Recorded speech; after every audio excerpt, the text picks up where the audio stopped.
Halo semuanya, selamat datang lagi di sesi pembahasan mendalam kita. Hari ini kita punya misi yang cukup fokus nih. Kita mau bedah satu bab aja, bab 13, dari buku Exactly What to Say karya Phil M. Jones. Bukunya sendiri kan ngomongin gimana kata-kata tertentu tuh bisa ngaruh banget ya. Nah kali ini kita khusus lihat satu frasa dari bab itu. Jangan khawatir.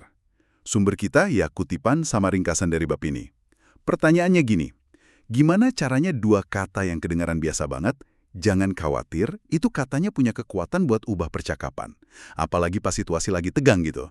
Kita semua pasti pernah lah ya ngerasain atau lihat orang lain cemas, ragu, gugup, atau ya kita sendiri malah. Gimana sih cara paling oke buat ngeresponnya menurut bab ini?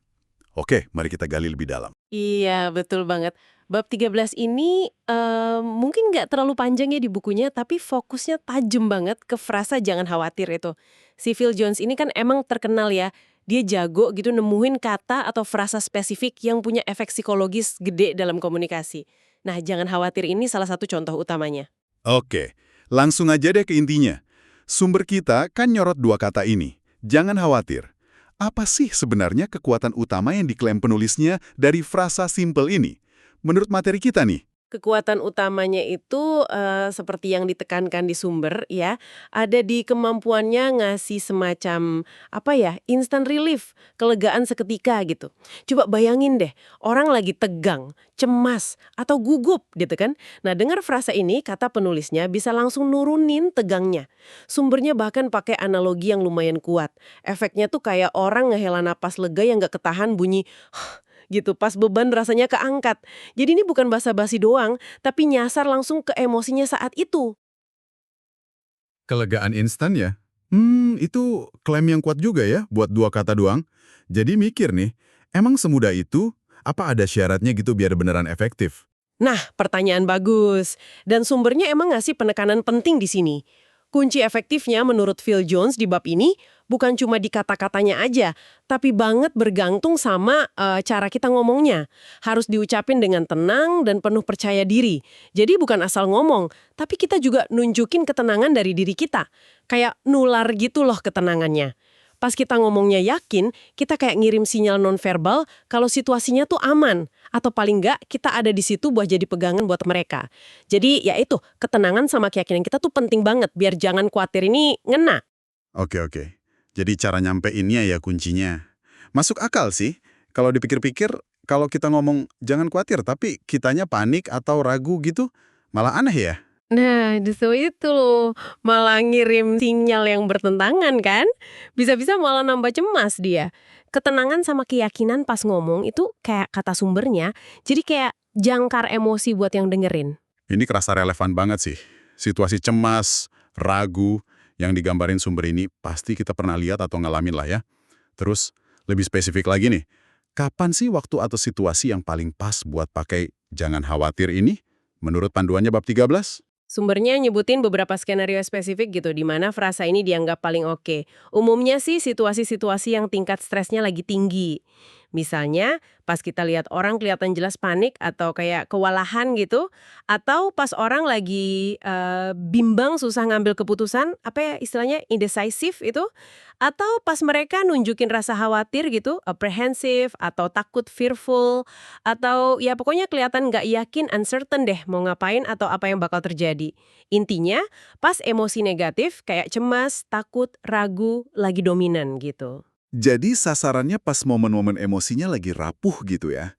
Terus tujuan utamanya apa nih selain ngasih lega tadi? Tujuan utamanya, ya seperti dijelasin di sumber, buat nenangin orang itu, bikin dia ngerasa lebih nyaman atau put someone at ease gitu istilahnya. Biar nggak tegang lagi lah. Tapi ada lapisan tujuan lain juga yang penting. Dengan ngucapin, jangan khawatir secara tenang dan pede, kita tuh secara nggak langsung atau halus gitu ya, kayak nempatin diri kita, kita nunjukin kayak, gue di sini nih, gue ngerti situasinya dan gue bisa bantu kok. Ini ngebangun persepsi kalau kita tuh kompeten, peduli, dan mungkin pegang kendali atau paling nggak siap bantu langkah berikutnya. Jadi bukan cuma nenangin, tapi juga bangun percaya sama nunjukin dukungan gitu. Suka deh sumbernya ngasih contoh-contoh praktis gitu, jadi kebayang gimana pakainya, bukan cuma kapan. Bisa kita bahas contohnya. Yang buat situasi gugup misalnya? Bisa. Contoh pertama tuh simple tapi efektif katanya. Pas lihat orang kelihatan gugup, sumbernya nyaranin, kita bisa bilang gini, jangan khawatir, wajar banget kok kalau kamu ngerasa gugup sekarang. Perhatiin deh, ini nggak nyangkal perasaannya kan, malah ngakuin. Nah, pengakuan ini penting nggaknya? Jadi kayak memvalidasi apa yang dia rasain, bikin dia lebih gampang nerima jaminan setelahnya. Validasi dulu, baru jaminan ya? Menarik. Terus kalau contoh lain gimana? Mungkin buat situasi yang lebih rumit kayak bingung atau kewalahan gitu. Ada contoh yang lebih panjang dikit buat situasi itu? Sumbernya ngasih skenario pas orang benar-benar kayak nggak tahu mau ngapain. Kalimatnya bisa kayak gini nih. Jangan khawatir, saya tahu nih kamu mungkin nggak yakin ya harus ngapain sekarang, tapi justru itulah gunanya saya di sini. Saya di sini buat bantu kamu ngelewatin semua proses ini, dan kita hadapi bareng-bareng deh nanti apapun hambatannya. Agak panjang ya, tapi lihat deh elemennya. Ngakuin bingungnya, negesin peran kita sebagai penolong, terus janji buat nemanin. Ini kayak ngasih struktur sama dukungan yang jelas banget deh. Wah, yang kedua itu berasa banget ya dukungannya. Kayak aman gitu rasanya. Bebannya kayak kebagi. Ada satu contoh lagi kan ya yang menurut saya kuat juga yang nyambungin ke pengalaman kita sendiri. Gimana tuh? Iya, contoh ketiga ini pakai empati dari pengalaman. Sumbernya nyontohin kalimat kayak, jangan khawatir, dulu saya juga ngerasain persis kayak kamu sekarang kok sebelum mulai. Dan lihat deh, saya sekarang. Kekuatan contoh ini tuh di kemampuannya bangun rapor, hubungan dekat gitu secara emosional. Dengan cerita pengalaman mirip, kita nunjukin kalau kita tuh paham banget perasaannya, karena pernah ngalamin sendiri. Ini bikin dia ngerasa nggak sendirian, dan ngasih bukti nyata diri kita kalau itu bisa diatasi. Oke, kalau kita bedah lebih dalam nih. Kenapa sih contoh-contoh ini dianggap efektif menurut logika sumbernya? Benang merahnya apa ya? Jadi kalau kita sambungin ke gambaran besarnya ya, efektivitas contoh-contoh tadi menurut sumbernya itu nyenden ke beberapa pilar psikologis komunikasi gitu. Pertama, kayak yang udah kita sebut tadi, itu validasi perasaan. Ngakuin kalau rasa cemas, gugup, bingung itu wajar atau pernah dialami orang lain itu penting. Bikin orang ngerasa didengerin dan dipahamin, nggak dicuekin. Kedua, pemberian jaminan atau reassurance. Ini pesan intinya lah bahwa semua bakal oke kok, ada bantuan, atau ini bisa diatasi. Ngasih harapan gitu dan ngurangin ketidakpastian. Tadi, cara kita nyampeinnya tenang dan pede, itu jadi sinyal kalau kita nguasain situasi. Atau minimal stabil lah emosinya. Nah, itu bisa nularin tenang ke orang lain. Dan pilar keempat, yang jelas banget di contoh terakhir, itu pembangunan hubungan atau raport, lewat empati. Nunjukin kita paham atau bahkan pernah ngerasain hal yang sama, itu bikin koneksi personal yang kuat, bikin jaminan kita jadi lebih tulus dan dipercaya. Jadi, ya kombinasi dari validasi, jaminan, proyeksi tenang, sama potensi bangun hubungan ini yang bikin frasa ini, kalau dipakai benar di konteks yang pas, jadi efektif banget kata penulisnya. Menarik banget ya, gimana frasa sesimpel itu bisa diurai kayak gini.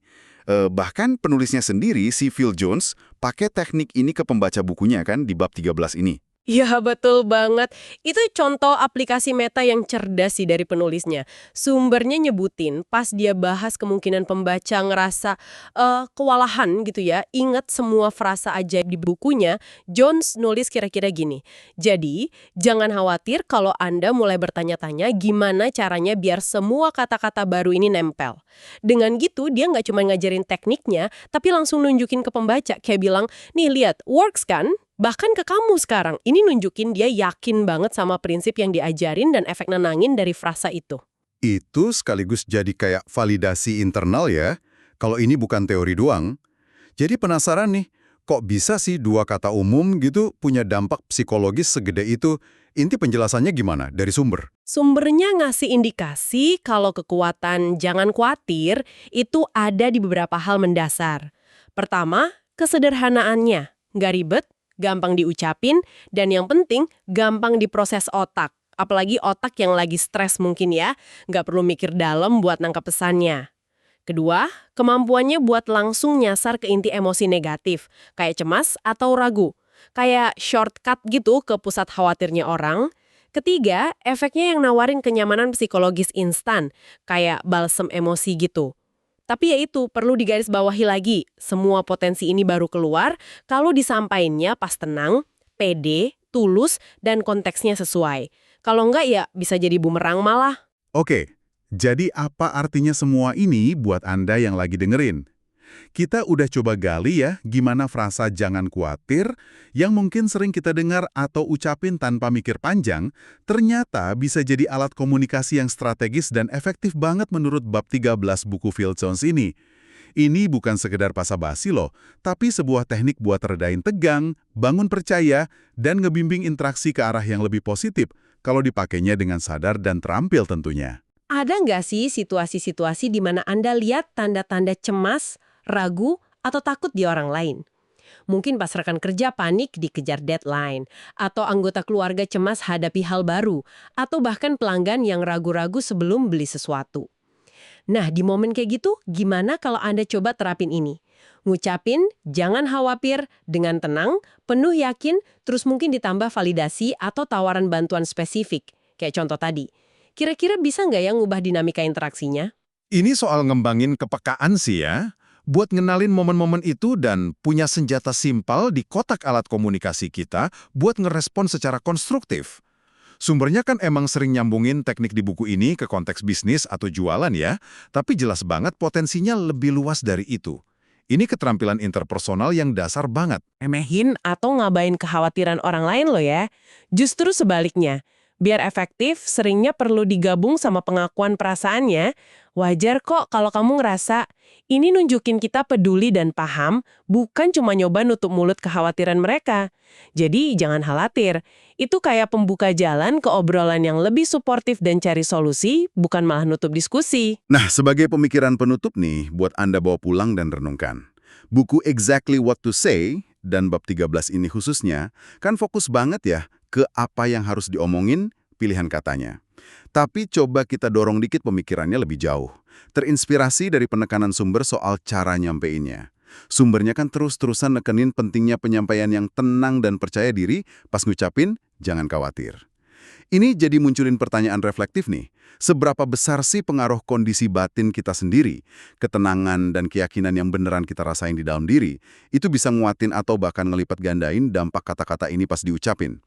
Apa ketenangan internal itu otomatis mancar keluar gitu dan ngasih bobot lebih ke kata-kata kita? Wah, itu pertanyaan dalam banget tuh dan relevan ya.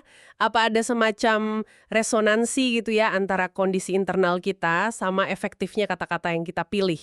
Apa ketenangan batin yang tulus bikin jangan khawatir kedengeran jauh lebih meyakinkan dibanding kalau kita cuma acting tenang? Sumbernya emang secara eksplisit nekenin penyampaian sih, tapi mungkin ada hubungan dua arah juga di sini.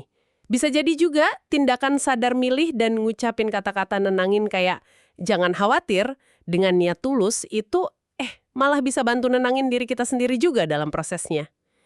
Koneksi antara keadaan internal, pilihan kata, sama dampaknya ke orang lain, ini area yang menarik banget sih buat terus digali dalam praktek komunikasi kita sehari-hari. Sebuah pemikiran yang menarik ya buat direnungkan lagi.